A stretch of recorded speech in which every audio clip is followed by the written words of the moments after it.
નમસ્કાર મિત્રો જીપીએસસી દ્વારા છે એ ડીવાયએસઓ અને નાયબ મામલતદારની જે પરીક્ષા લેવાની છે તો તેમના કોલ લેટર નીકળવાના શરૂ થઈ ગયેલા છે. તો કોલ લેટર તમારે કેવી રીતે ડાઉનલોડ કરવું તેમની સંપૂર્ણ માહિતી આજના વિડીયોમાં આપવાનો છું.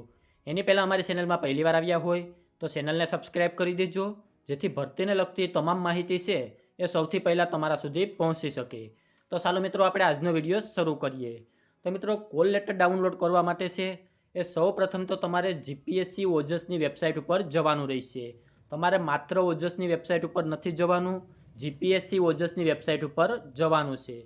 તમે જીપીએસસી ઓજસની વેબસાઇટ ઉપર આવશો તો અહીંયા હોમ પેજ ઉપર તમને ઘણા બધા ઓપ્શન જોવા મળશે. તો ત્યાં કોલ લેટરવાળો તમને ઓપ્શન જોવા મળશે, તેના ઉપર તમારે ક્લિક કરવાનો રહેશે. તો ત્યાં તમને બીજા 3 ઓપ્શન જોવા મળશે: preliminary exam call letter, main exam call letter અને ઇન્ટરવ્યૂ કોલ લેટર.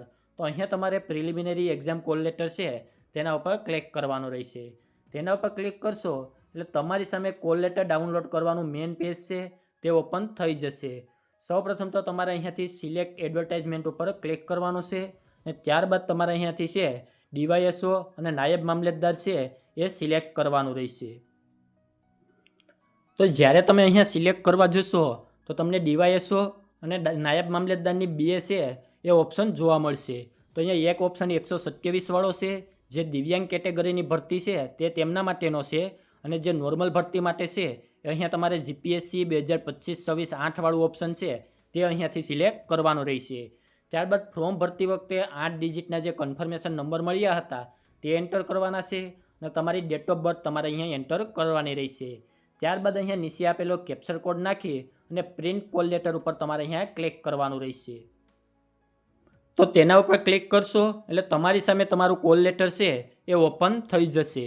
તો અહીંયા કોલ લેટર ઓપન થયા બાદ તમારાની પીડીએફ છે ક્રોમ બ્રાઉઝરમાંથી ન નીકળે તો અહીંયા તમારે 3 ડોટ ઉપર ક્લિક કરવાનું રહેશે. 3 ડોટ ઉપર ક્લિક કર્યા બાદ અહીંયા નીચેની તરફ જઈ અને શેર ઉપર તમારે ક્લિક કરવાનું છે. શેર ઉપર ક્લિક કર્યા બાદ અહીંયા તમે પ્રિન્ટના ઓપ્શન ઉપર જઈ અને આની પીડીએફ છે એ અહીંયાથી સેવ કરી શકશો. તો આવી રીતે તમારે કોલ લેટર ડાઉનલોડ કરવાનું રહેશે.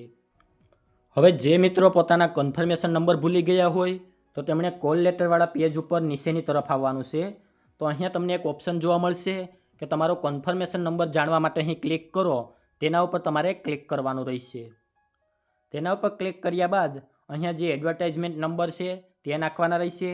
તમારા એપ્લિકેશન નંબર અને મોબાઈલ નંબર અને ડેટ ઓફ બર્થ નાખી અને તમે તમારો કન્ફર્મેશન નંબર અહીંયાથી મેળવી શકશો.